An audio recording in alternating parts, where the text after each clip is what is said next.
নমস্কার, আপনারা দেখছেন ঈশান বাংলা প্রাইম টাইম খবর। সঙ্গে রয়েছি আমি চন্দ্রিমা। প্রথমে প্রাইম টাইম শিরোনাম।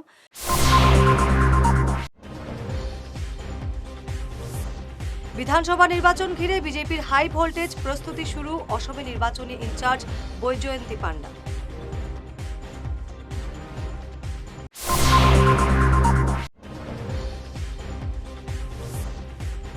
মাদক বিরোধী অভিযানে কাছাড়ে পুলিশের বড় সাফল্য, শিলচর রংপুরে 26 কোটির ইয়াবা ট্যাবলেট সহ আটক 2।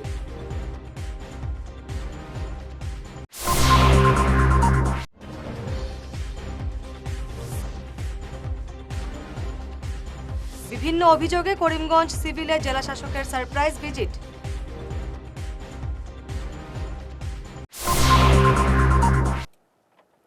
এবারে বিস্তারিত প্রাইম টাইম খবর।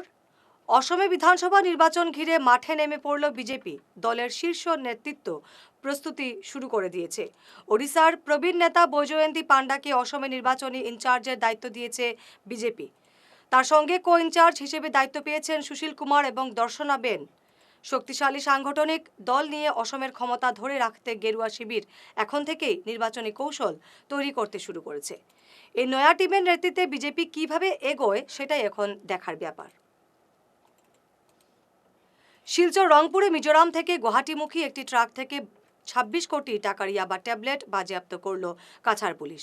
গোপন সূত্রের খবরে শিলচর রংপুরে ওই ট্রাককে তল্লাশি চালিয়ে গোপন চেম্বার থেকে 90,000 ইয়াবা ট্যাবলেট উদ্ধার করা হয়, যার বাজার মূল্য 26 কোটি টাকা। আটক করা হয়েছে ডালিম উদ্দিন লস্কর এবং আবেদ সুলতান বরভুইয়াকে। এই ব্যাপারে বিস্তারিত জানিয়েছেন কাছাড়ের সিনিয়র পুলিশ সুপার পার্থ প্রতিম দাস। আমি কালি এখন ট্রাক এখন ৰাতি আমি এটা ইনপুট পাইছিলোঁ। ট্ৰাকৰ নাম্বাৰ হ'ল AS01FC0018। এই ট্ৰাকখনত আমি ইনপুট পাইছিলোঁ যে মিজোৰাম চাম্পাইৰ পৰা নাৰ্কটিক কণ্ট্ৰাবেণ্ড অহা বুলি আমি খবৰ পাইছিলোঁ। সেইমতে আমাৰ ডিষ্ট্ৰিক্টত বিভিন্ন জেগাত আমি নাকা পইণ্ট ছেট কৰিছিলোঁ। আমি ৰংপুৰ যোনটো আমাৰ PP আছে তাৰ ফ্ৰণ্টতে আমি গাড়ীখন আমি ইণ্টাৰচেপ্ট কৰিলোঁ।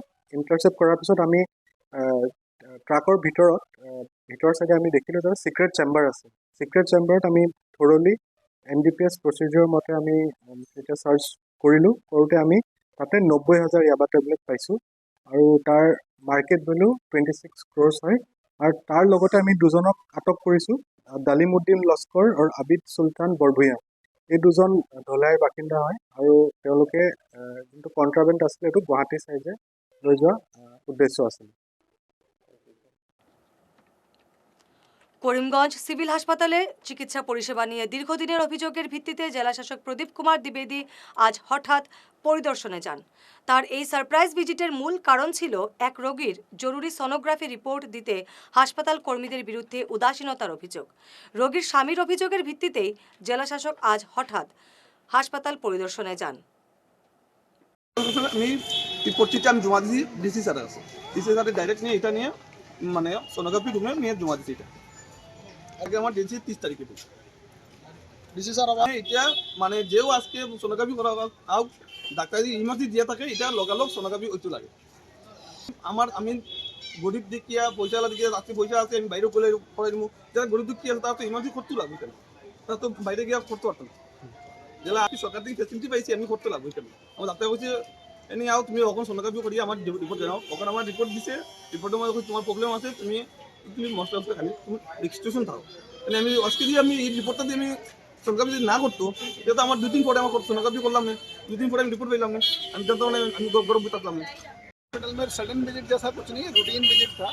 हम जैसे आते रहते हैं वैसे आज भी आए, चेक किया, चीज़ों का जायज़ा लिया और देखा कुछ चीज़ें, एक तो शिकायतें भी पब्लिक की तो उनको एड्रेस करने की कोशिश की है। बाकी सफाई का वो स्टेटस काफ़ी अच्छा ही है। IPD में भी डॉक्टर ग्राउंड पे हैं, PD में भी डॉक्टर प्रेजेंट हैं, सब सुचारू रूप से चल रहा है। बाकी जो एक दो शिकायतें थी पब्लिक की उनको एड्रेस करने का कोशिश किया, जायज़ा लिया कि क्यों ये शिकायतें आ रही हैं और आगे समय में हम कोशिश करेंगे कि वो सारी शिकायतें दूर की जा सकें। कोई बुरा है जो मेडिसिन उनका नहीं मिला, हमने सारे फोटो लिए, इंक्वायरी करी, कुछ चीज़ों ये शिकायतें जेन्युइन भी लग रही हैं और कुछ नॉन जेन्युइन भी लग रही हैं, दोनों चीज़ों की हम लोग इंक्वायरी करेंगे। 108 মৃত্যুঞ্জয় পরিষেবার 500-রও বেশি কর্মীকে বরখাস্ত করার ঘটনায় সরব হয়েছে শ্রীভূমি শহর কংগ্রেস এবং যুব কংগ্রেস। কর্মীদের পুনরায় নিয়োগের দাবিতে শহর কংগ্রেস সভাপতি অনুরাগ দত্ত মুখ্যমন্ত্রীর কাছে স্মারকপত্র পাঠিয়েছেন জেলা শাসকের মাধ্যমে। উল্লেখ্য, কর্মীদের লাগাতার আন্দোলনের মধ্যেও গণবরখাস্ত করেছে জিভিকে। আপনারা জানেন সেই দিন আমরা সিভিল হসপিটালে গেছিলাম। সিভিল হসপিটালের যে দুরবস্থা, না একটা অক্সিজেন প্লান্ট আছে, না অক্সিজেন প্লান্ট যেটা আছে এটা তো একটা মানে শোভা সুন্দর, আপনি সেদিন আমি বলেছিলাম অক্সিজেন নেই, কিছু নেই, হুইল চেয়ার নেই, স্ট্রেচার নেই, ওটি রুম নেই, সার্জারিক্যাল রুম নেই। যে আইসিইউটা ছিল 25টা বেডের সার্জারি ছিল, মানে কি বলে আইসিইউ রুমের 25টা বেডের মানে ওইটা করা ছিল। তো এখানে মাত্র 6টা বেডই আপনার আছে, অ্যাক্টিভ আছে। তো ডিসি সাহেবের সঙ্গে এই ব্যাপারেও আলোচনা করেছি আমরা। উনি বলেছেন স্টাফের রিক্রুটমেন্ট নেই। তো গভর্নমেন্ট যদি মানুষকে চাকরি দেয় না, তো রিক্রুটমেন্ট আসবে কোথা থেকে? শুধু হিন্দুত্ববাদী কথা বলে, শুধু হিন্দুত্ববাদী কথা। ইলেকশন আসলেই হিন্দুত্ব নিয়ে কথা, হিন্দু মুসলিম নিয়ে ওদের একটা মেনুকরণ থেকেই থাকে। এই যে 108, একটাই মাত্র 108 ছিল যেটা গভর্নমেন্টের মানে তাদের মানে কাজের কারণে তাদের যেটা স্যালারি, এটা যদি তারা যোগ্য স্যালারি যদি না পায়, তাহলে তারা আন্দোলনের পথ বেছে নেবে। Accordingly from 1st of December তারা গুয়াহাটিতে আন্দোলন করছে আমাদের জানা মতো, এবং সেখানে আন্দোলন করার পরে যে কোম্পানি রয়েছে জিভিকে ইএমআরআই, যে কোম্পানির আন্ডারে তারা রয়েছে, সেই কোম্পানি যারা যারা আন্দোলন করছে তাদেরকে চিহ্নিত করে তাদেরকে টার্মিনেট করছে। আজকে আমরা জানি যে গভর্নমেন্ট অফিসে যারা ডিউটি করছে তাদের ডিউটির টাইম থাকে সর্বমোট 8 ঘন্টা, কিন্তু those who are serving in fire brigade, ambulances, আজকে তারা 24 ঘন্টা 24/7 দে আর সার্ভিং। আর আজকে তারা সার্ভিস করে তাদের স্যালারিটা তাদের যদি যোগ্য হয় না, তাহলে এর থেকে মানে দুঃখের কথা আর কিছু হতে পারে না। তাই জন্য এই যে টার্মিনেশনের আমরা বিরোধিতা করি, কোম্পানির বিরোধিতা করি।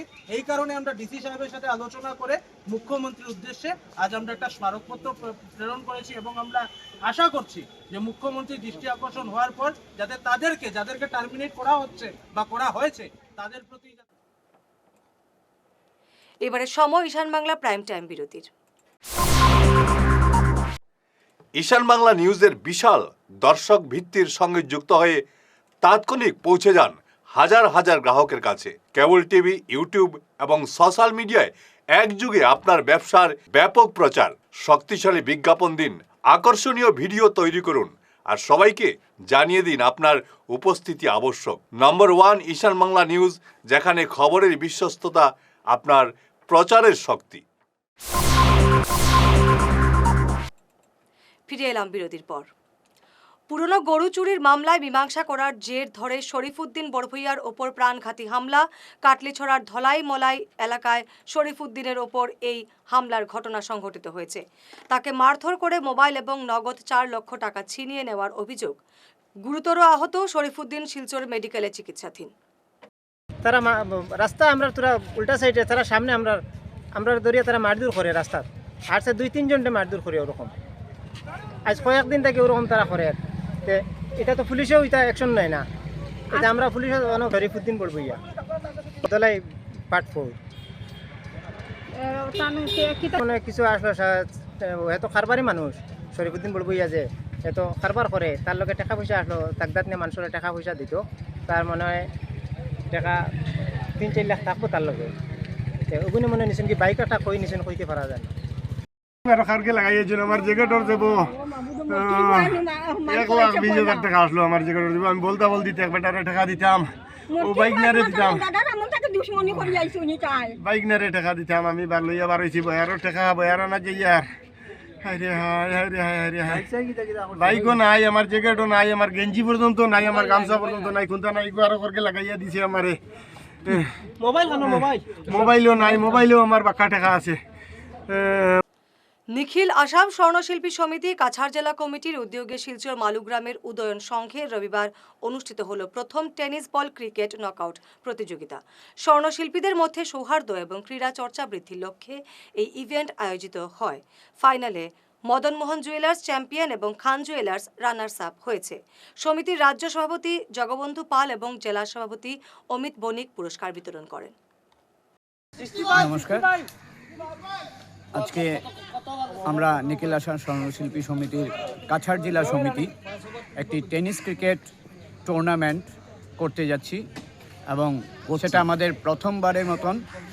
আর আমরা খুব আনন্দিত এবং গর্বিত নিখিল আসাম স্বর্ণশিল্পী সমিতির আসাম সংস্থা থেকে আমাদের কার্যকরী সভাপতি আমাদের এখানে উপস্থিত থেকে আমাদের এই খেলাটিকে প্রথম উনি ওপেনিং সেরিমনিতে থেকে আমাদের এই শুভকামনাতে আমাদের আগ্রহ বাড়িয়েছেন। ওনাকে অনেক অনেক ধন্যবাদ এবং আমাদের ইচ্ছা আমরা শুধু এই জায়গায় থেমে থাকবো না। আগামীতে আমরা প্রত্যেকটা ডিস্ট্রিক্ট এবং প্রত্যেকটা আসামের প্রত্যেকটা ডিস্ট্রিক্ট থেকে আমরা সকল স্বর্ণশিল্পী ভাইদের নিয়ে আমরা আগামীতে আরও খেলা করব এবং অতি সেইভাবে আমরা আমাদের এই খেলাকে অগ্রসর করে নিয়ে যাব। এই পুরস্কার বিতরণী সভায় এখানের সবাইকে অনুরোধ রাখছি সবাই যেন উপস্থিত থাকে এবং আমাদের এইভাবে আমাদের উৎসাহিত করার জন্য মাঠে যারা আছেন তাদের সবাইকে আমি শুভকামনা জানাই এবং অভিনন্দন জানাই। এই বলে আমার বক্তব্য শেষ। সংবাদ শেষ করার আগে শিরোনাম আরো একবার।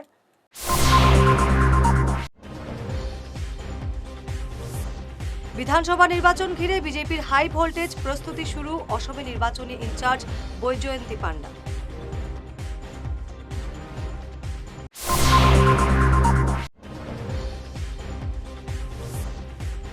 মাদক বিরোধী অভিযানে কাছাড়ে পুলিশের বড় সাফল্য, শিলচর রংপুরে 26 কোটির ইয়াবা ট্যাবলেট সহ আটক 2।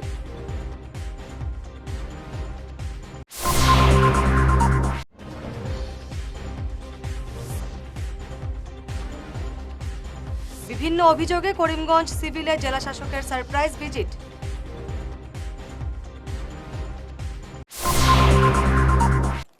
আজকের মতো ঈশান বাংলা প্রাইম টাইম খবর এ পর্যন্তই। নমস্কার।